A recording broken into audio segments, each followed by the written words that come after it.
I guess from my perspective, there's, I just don't fit. Not here, just in general.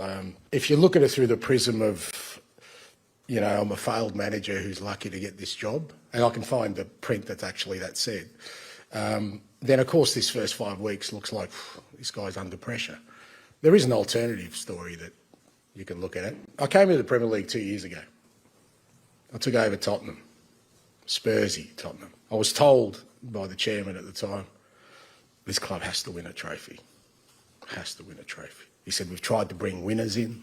Jose Antonio hasn't worked. We need something different. I was slightly offended by that because I see myself as a winner. Took over Spurs, who finished 8th. No European football. Big club, massive club, no European football. Can't go 2 years without European football. We finished 5th my first year. And every time Harry Kane scores a goal, I wish he just stayed one more year. But somehow that year has disappeared from the record books. In fact, it was used as a reason for me losing my job because even Tottenham decided to exclude the first 10 games because they were an anomaly, apparently. Although the first 10 games here are very important, apparently. But anyway, we finished 5th. I got them back into European football, which a club like Tottenham should be. And again, I was in meetings and people who are still at that club were in those meetings where I was told winning a trophy is everything for this football club. We win a trophy.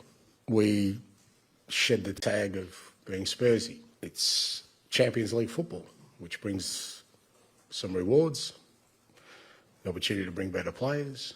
But all I've heard since I've finished at Tottenham is that we finished 17th last year. So if you look at it from that prism of we finished 17th, then yeah, I'm a failed manager who was lucky to get another opportunity. But again, if I have to explain why we finished 17th, really, some basic, it doesn't have to be too in-depth. Just have a look at the last 5 or 6 team sheets of us in the league last year and see what I prioritised. Who was on the bench, who was playing. The last game against Brighton, the players were out partying for 2 days, which I sanctioned because I felt they deserved to. So yes, we finished 17th. If people think that's a reflection of me and my coaching, then again, I think they're looking at it through the prism of I just don't fit. So we get to the current space where there's a different story to tell, that maybe I'm not a failed manager who was lucky to get this job, but maybe I'm a manager that if you give them time, the story always ends the same. At all my previous clubs, it ends the same with me and a trophy.